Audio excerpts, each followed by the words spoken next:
Well, the case of a missing San Diego teenager Chelsea King has once again raised the issue of which of the many thousands of children who disappear each year the media focus on and who police devote resources to searching for.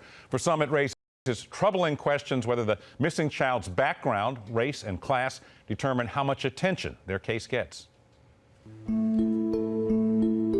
Chelsea King was the focus of intense media attention and law enforcement effort.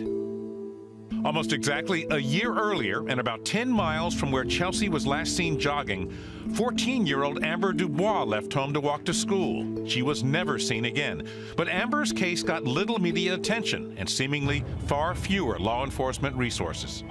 Hundreds of thousands of children are reported missing every year, but only a handful get the kind of media scrutiny that Chelsea King's case got. Chelsea's case received enormous media attention because it was dramatic, it was sensational. I mean, the child goes jogging in a park area and doesn't come home. Amber Dubois, nobody saw her disappear. There's no tangible physical evidence. Ernie Allen, president of the Center for Missing and Exploited Children, says the cases that get the most attention tend to involve preteen children and where it's immediately apparent that foul play is suspected. There have been many high-profile cases involving preteen girls: Kaylee Anthony, Jessica Lunsford, Summer Thompson, and Maddie McCann, whose story went global because of her telegenic appearance and her media-savvy parents. It becomes a self-fulfilling prophecy. Once you start covering one of these stories, you can't stop. You've got to keep going because you're building up interest,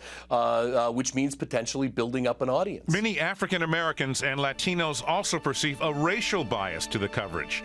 Just one example, LaToya Figueroa, who disappeared in Philadelphia in 2005. She received a fraction of the news coverage as Natalie Holloway, who vanished in Aruba around the same time. If you're white, wealthy, cute, and under 12, then you're more likely to get the eye of the national media. And studies have certainly come out to say about 35,000 children were reported missing one year, and about more than half were white. However, 67% of the stories that were reported by the Associated Press were about white children. And there is the case of 13-year-old Laura Ayala, who vanished near her home in Houston in 2002. The Hispanic media was wonderful. The mainstream media wasn't as interested. And is that because that mom couldn't tell her story in English? I don't know. Each year, many missing children, a few cases closely watched, many more overlooked. Ernie Allen of the Center for Missing and Exploited Children says that media attention is of critical importance. He says news coverage, as he puts it, reaches and touches people who can provide important clues to help police find missing children or their kidnappers.